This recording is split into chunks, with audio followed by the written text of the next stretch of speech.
Danny Frank for GNAT TV. The theme of this show has always been how there are so many prominent, accomplished, interesting people who have a connection to the state of Vermont. So in that spirit, it's my great pleasure to welcome Jim Kaat. He's a very, very distinguished Major League Baseball pitcher, tremendous career, and he's got a new book out. It's called If These Walls Could Talk, the New York Yankees. And Jim, the book is doing pretty well. There seems to be a big buzz around it as far as sports books are concerned.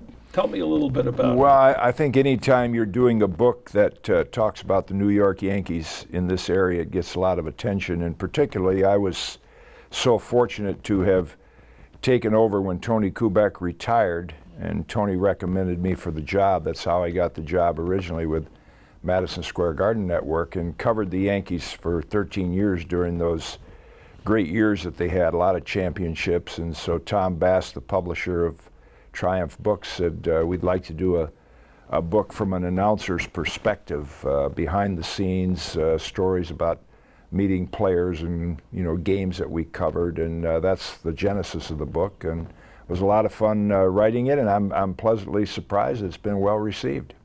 Jim Kaat, I from a point of personal privilege, when I was, I guess, 9 or 10, remember seeing you pitch, watching you pitch at Yankee Stadium when you were with the old-time Washington Senators, which was the first major league team you started out with, and you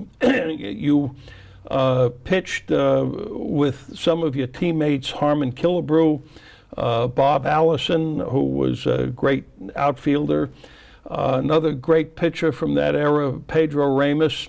But the Washington Senators back then were the perpetual losers. They were always in the cellar, last place team, and you were a great pitcher. I mean, you started out great, your career.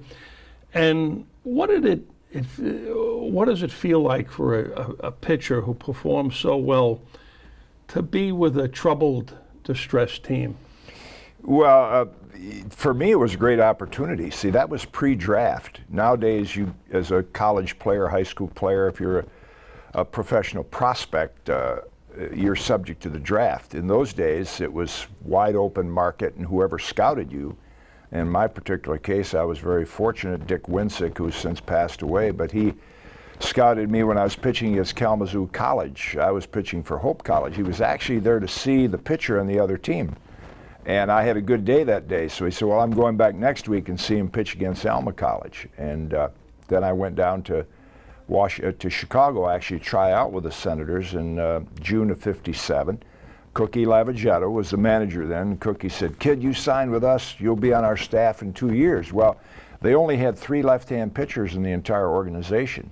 So that was what was appealing to me as a lefty, that I could get opportunities and climb the ladder. And so I did sign in June of '57, and I got called up in August of '59. I had to go back to the minor leagues for a short period of time, but at that time it was a great opportunity to get to the big leagues with the Washington Senators, even though, as you mentioned, we were first in war, first in peace, and last in the American League. That was the slogan about our team.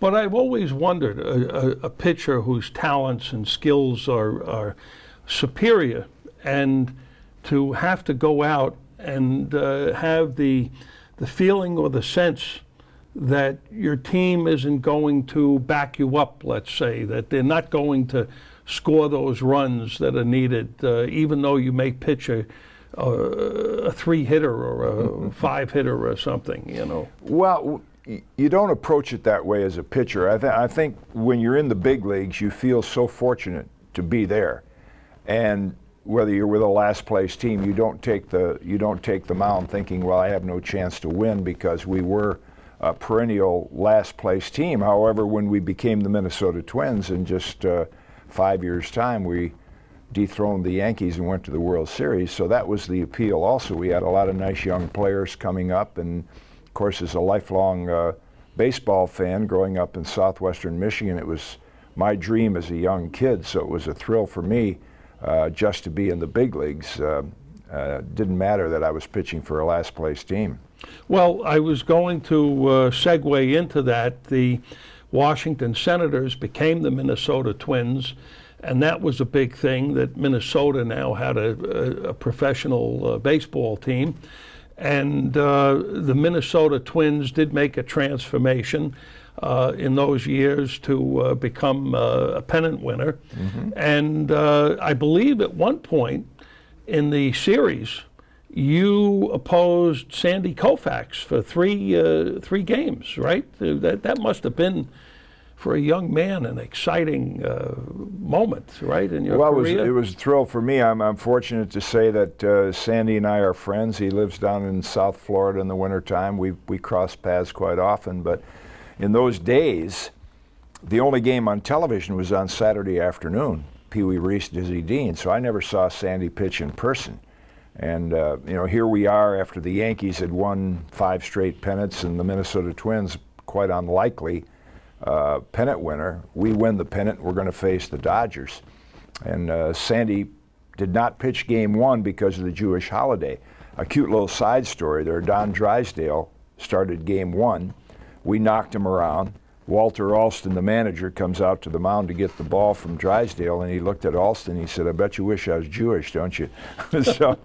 So Sandy missed the first game, and then we hooked up in game 2, 5, and 7. I remember warming up next to him in the bullpen, probably 20 feet apart, and I couldn't believe the way the ball was coming out of his hand and the sound. Now we have radar guns and things like that. You didn't have that then. After 3 innings, we each went through the lineup, 1, 2, 3, 1, 2, 3, and I said to Johnny Sane, my pitching coach, I said, "John, if I give up a run, this game's over." He just looked unhittable, and we scratched out 1 run against him, and we beat the Dodgers 5-1 in that game. But then he came back in game 5 and game 7, pitched complete game shutouts in both of those, in the 7th game on 2 days rest. So he was the most impressive pitcher to this day that I'd ever seen. So the evolution of the team going from the cellar to the champions, I mean, over the space of, 4 years or 5 years, what was that like, the feeling of that? Well, the expectations were not high. We were the Washington Senators, last place team. We were thrilled that all of a sudden we were the Minnesota Twins, and to the people in Minnesota, they had big league baseball. They welcomed us with open arms. It's a great area to play, great area to raise your kids, and we were just thrilled to be there. And Harmon Killebrew had won the home run title. Bob Allison was Rookie of the Year in '58. So there were a couple of good young players, and then a lot of our Cuban players that we signed, like Zoilo Versalles and Tony Oliva, came along. Tony went on to be, and I think still he should be in the Hall of Fame, and I think he will soon. But we all just came together at the same time, and during the '60s, we probably were right up there with the Orioles as the best team of the decade. We won the pennant in '65 and the division in '69 and '70, but other than '64, we slipped off. We were a contending team every year. So you've been Jim Kaat with 5 teams, I believe, right? You were with 5 teams, 6 organizations. Yeah, and you must have a feeling when a team, things are humming, things are clicking, things are going smooth, things are falling into place, or if the team is troubled or distressed.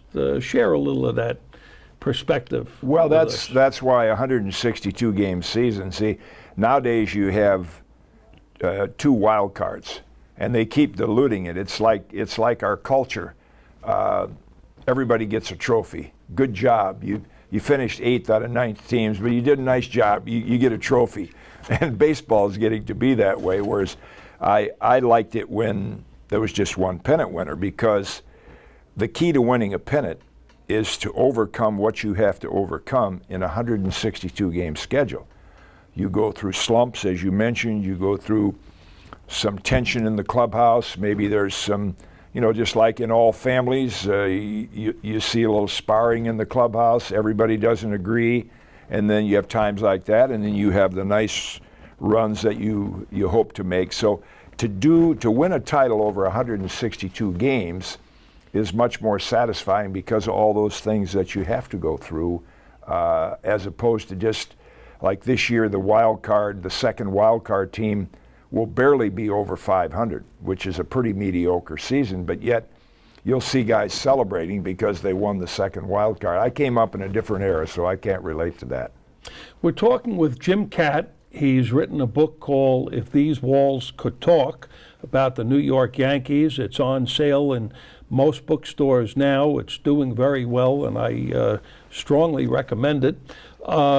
So if we sat here, Jim, we could use up the full half hour in going over all of your rankings, all of the honors and awards that you have won in baseball over the years that you have earned.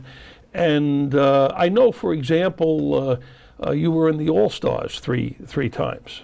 Right? Actually, my first All-Star game, and I think of that particularly the day that we're taping this because the attention today will be around the fact that Yogi Berra passed away yesterday. Yes. And in 1962, I made my first All-Star game, and sitting in the clubhouse in Wrigley Field, which is about as big as our studio that we're taping in right here, and I looked across the room and I said, I can't believe I'm on the same team with Yogi Berra, who was on that 62 All-Star team.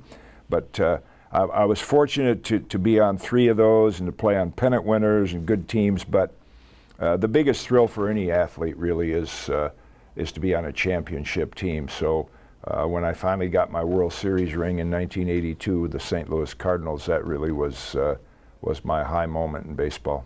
Well, you also, for a number of years, I think 16 consecutive years, were the Golden Glove winner, right, for your defensive? Well, the Gold Glove Award is given to supposedly the best field. Doesn't mean you have the best fielding percentage. You might make some errors, but guys that your peers think are the best at their position. And I really credit my boyhood hero, Bobby Shantz. Bobby Shantz was a 5'7" left-hand pitcher. I was a little kid.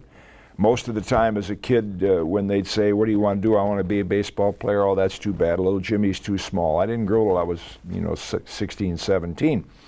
But I could listen to 8 games on a Sunday afternoon. The Cubs, the White Sox, the Tigers, and then when the Braves moved to Milwaukee. So Bob Elson did the Chicago White Sox games. I would hear him when the Philadelphia Athletics came to town. Bobby Shantz was pitching, little lefty. How he finished his motion, he hopped toward the plate, he was ready to go either way. He's a great fielder. So I would go in the back of my home in Little Zealand, Michigan, and bounce a tennis ball off the wall, and I just mimicked Bobby Shantz's motion. 1958, I go to my first spring training. My pitching coach, after a few pitching drills, said, hey kid, you look just like Bobby Shantz. So that's where I really got my inspiration to help myself out as a fielder, and as you said, it paid off with the Gold Glove Awards. And Shantz, of course, was with the Yankees, 57, 58, I believe, 59. And he was, of course, a Gold Glove winner. They did not start giving out that award till the early 50s. And I don't know if Bobby won 5 or 6. He'd have won a lot of them if they gave him out back in the late 40s when his career started. Philadelphia Athletics. Correct. He was with. Yes. So, Bobby Shantz is still with us. Yes. And let me just throw in another reminiscence here. Bob Wolf, who was the Washington Senators announcer, the play-by-play. Legendary. Yeah, he's still with us. Actually, I'll really date myself because one of the bat boys just before I arrived on the scene in Washington, and another man who's become a good friend, an avid golfer, was Maury Povich. His dad was a legendary sports writer for the Washington Post, well honored in Hall of Fame, and Maury was just coming up as a young boy. He was a bat boy, then he became a TV producer in Washington with those Senators back in the late 50s, early 60s. And you mentioned Bob Wolf, who he's still doing shows somewhere. Yes, he was the play-by-play announcer for years in Washington, and then when we moved to Minnesota, he came with us for 1 year. But when I was still doing Yankee games in the city, I would cross paths with Bob every now and then. And he's in his 90s, Yes. I believe, and he's still sharp with the statistics. He's my idol. I want to go that long. The play-by-play. And then I believe, of course, in your career, for 2 years you were with the New York Yankees. Yes. And of course, to be a Yankee, I still believe there's something special about that, right? Very well. coveted. As a kid and as a young player, they were the hated Yankees because they were successful, and the object was to knock them off. And then when I surprisingly got traded, or actually sold to the Yankees in '79, I realized what a national attraction they are. You know, I just couldn't believe it. Every town we'd go to, you know, it was like you had your home crowd there. And thinking of Yogi's passing, which you mourn, but you celebrate what a great life he had. Sure. And that year was bittersweet because Thurman was our catcher then, and that was just Munson, devastating when Thurman was killed flying in his the airplane plane in crash, '79. But it was that was one of the more unique experiences I had as a player, being part of the Yankees in '79 and 1980. As Bob Lemon said, he was our manager, and I reported early one morning after a red-eye flight from California, "Welcome to the Bronx Zoo," and that's basically what it was for a couple of years there. And Jim Kaat, you're in striking distance for the Hall of Fame, right? Baseball I've missed by 1 vote twice and by 2 votes once, so I've been close, but I don't spend too much time worrying about that. Jim Kaat, your win and loss record is 283 wins and 237 losses, and your ERA is pretty good, especially when weighed against pitchers today. Was 3.45 earned run average, and strikeouts. 2,461 strikeouts, right? I mean, that's... Well, I pitched a lot of innings. The pitching award is called the Cy Young Award. Yes. Cy Young averaged 3 strikeouts a game. Right. It wasn't a power game then. Nobody was interested in strikeouts. They were interested in outs. I had my moments, but I was not really a strikeout pitcher. But I was very fortunate to be left-handed. Didn't suffer any career-ending injuries, obviously, but very few injuries that put me on the disabled list. The only time I was ever on the disabled list was sliding into second base, breaking a bone in my wrist, which came during 1972. May have been one of the best years I was having, but I stayed relatively healthy, could throw it over the plate, and if you're a left-hand pitcher and can do that, you'll pitch for a long time. Well, before we started taping, we spoke about one accident that you had where you had to have surgery, and that must be a nightmare for a pitcher, right? Well, my injury nowadays, anybody that follows baseball, when they hear a pitcher, he had Tommy John surgery. Well, right. Tommy's a good friend, and I said, Tommy, a lot of people think you're the doctor. It was actually Dr. Frank Jobe that decided when Tommy tore his medial collateral ligament in the elbow. I did that in '67. They didn't have the surgery, so I just let it heal on its own. I was compromised for a few years, couldn't throw too well, but I still pitched. But I injured that. We needed 1 win to win the pennant in '67.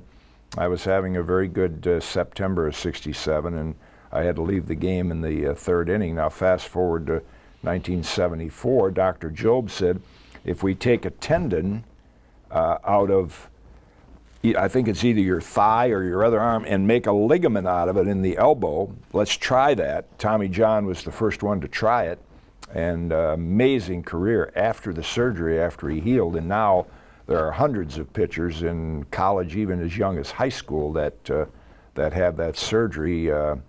Some even to prevent that injury. If they get just a little bit of a tug or something, they say, well, let's do the surgery, because about 75% of the time it comes back stronger than it was before.